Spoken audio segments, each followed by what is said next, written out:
Thrill Seekers, and that was a little bit of my own rendition of the song Godzilla by Blue Oyster Cult. And there's a lot of people that say Nirvana's song Smells Like Teen Spirit is based on More Than a Feeling by Boston, and it's totally not. It's totally based on Godzilla by Blue Oyster Cult. Like, listen to the two songs one after another. It's the same riff, the same da-na thing comes up in both songs. It really is. Anyway, my 2 cents about Nirvana and Blue Oyster Cult. So yesterday I talked about that famous American Zen master who was talking about how technology is going to produce medicine that makes people good and refrain from evil and follow the precepts and stuff. He also apparently was saying things like, we're going to get this kind of groovy medicine that makes people good when the scientists all agree upon this, and test the thing, and then they'll have this agreement, and they'll all come to this, and then they'll test it, and then they'll give us something that's safe and reliable for everyone to use, and it'll be great. And I thought, oh my God, this is pretty terrible ideas. So this got me thinking about Buddhism and science and my own opinions on the matter, and I thought I'd do a little video about that, and I thought I would title it after a phrase we've all been hearing a lot in the past few years: trust the science. And so it's a little bit of clickbait, I suppose, but let me tell you where I'm going with this, and we'll see where we get to. One of the reasons that I got into Buddhism, that I decided Buddhism was the philosophy or religion or whatever we want to call it, we'll go there another day, whether it's a philosophy or religion or what it is, was because Buddhism was not afraid of science. When I was a youngster, when I was a teenager, maybe even before I was a teenager, I really wanted to find a religion. And initially, the religion that I was most interested in pursuing and becoming part of was Christianity. So I lived for a good portion of my childhood in Kenya, in Africa. And I got into Jesus Christ Superstar. That was a big movie at the time when I was over there. And my family wasn't very religious at all. But I got into Jesus Christ Superstar, and I had a children's Bible that I got after seeing Jesus Christ Superstar, and started reading the children's Bible. And I had friends who were Catholic, so I started asking them about Jesus and things and trying to figure it out. And when we moved back to Ohio, when I was a teenager, I had some friends who were Christian, and I went to church a few times trying to figure out what this stuff was about, and I watched religious TV stations. There were the 700 Club and things like that were on TV, trying to figure out what this was all about. And the thing that bothered me most about what I came across when I started getting into Christianity, or trying to get into Christianity, was its fear of science. Because a lot of the Christianity that I encountered at the time was terrified of science. They had this idea that science was against them. That science had this idea of the Big Bang and evolution and humanity having evolved from lower animals, particularly apes and things like that, and that this contradicted the Bible. And some of the more extreme versions said that the earth had been created 5,000 years ago. The Grand Canyon was evidence of the flood, the Great Flood that the Noah's Ark was involved in, and all that stuff. And I just couldn't buy all of this. I could see the value of science. I understood the scientific method well enough to know that it made sense. It worked. It was a good thing. It had provided a lot of technology and medicine and stuff that made sense. And I just couldn't get behind this idea of trying to reject all of that and just accepting what it said in the Bible was literally true. So if I had to do that, I just couldn't buy the whole Christian bit. Now, I've since learned, so I don't offend any Christians out there watching this, that not all of Christianity goes like that, but most of the Christianity, in fact, all of the Christianity that I encountered in my sort of late teens when I was looking into this was like that. So, it caused me to be like, okay, I'm not going for this Christianity business anymore. So I thought maybe Eastern religions might be the thing for me, and I drifted over into the Hare Krishna movement because that was the most accessible form of Eastern religion that was available to me at the time, and I was a big Beatles fan, and George Harrison had been Hare Krishna, or sort of almost a Hare Krishna. He talked about it a lot. And so I found out fairly quickly that the Hare Krishnas were kind of the same when it came to science. They didn't believe that the Earth was created 5,000 years ago. Their sort of cosmology was a little bit more in line with science in that it allowed for billions of years to have happened.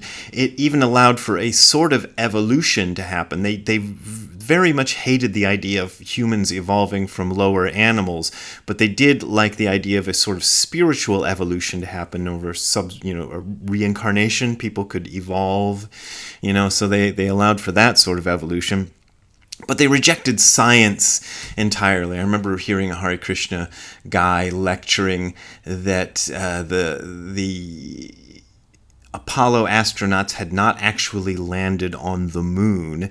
They had mistakenly landed on a different planet because the Hindu scriptures said that the moon was populated by all these demigods and things, and that the Apollo astronauts hadn't seen the demigods. Oh, also that there's air on the moon, breathable air. And they hadn't been able to breathe. So obviously they had landed mistakenly on a different planet. And I'm going, they mistakenly landed on a different planet? That sounds... Yeah, I don't think they mistakenly landed on a different planet. So all this idea of they had to battle against science was just like, no, I can't accept this. This is stupid.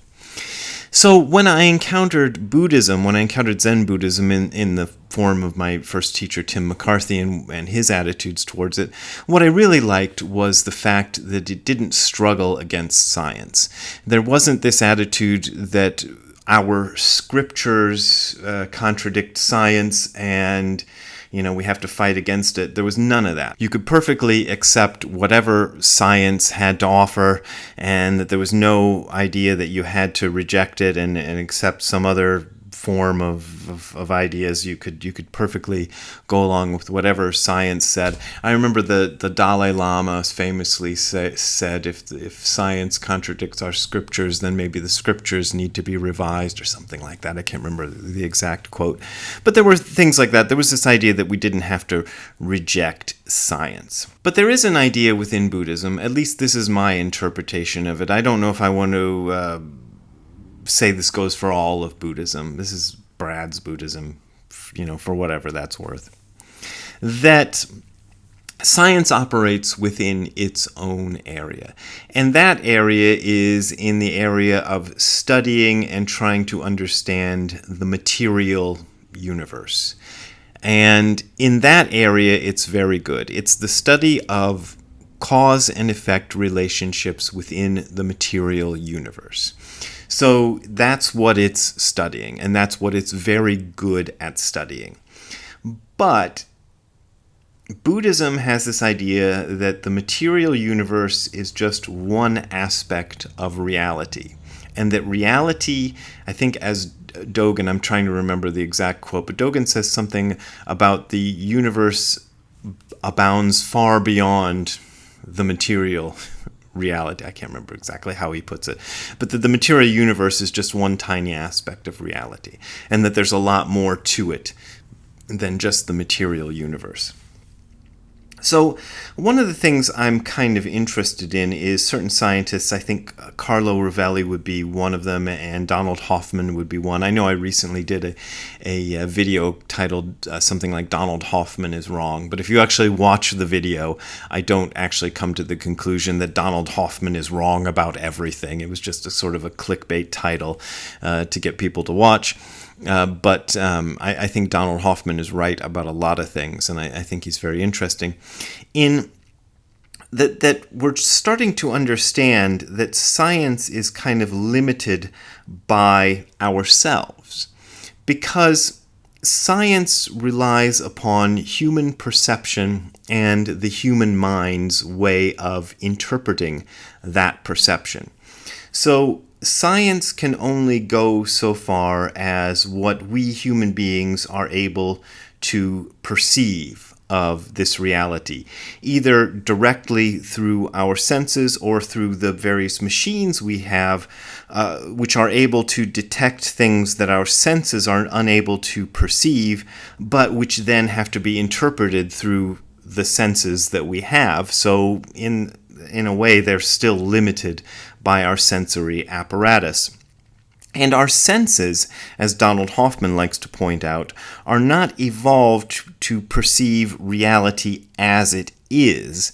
They're evolved for functionality. They're evolved to enable us to survive, and not evolved to allow us to understand reality in its fullness. So we're trying to understand reality in its fullness given a set of tools which were not intended for that purpose. So this idea that science can ever uncover the true nature of reality is, I think, a mistake.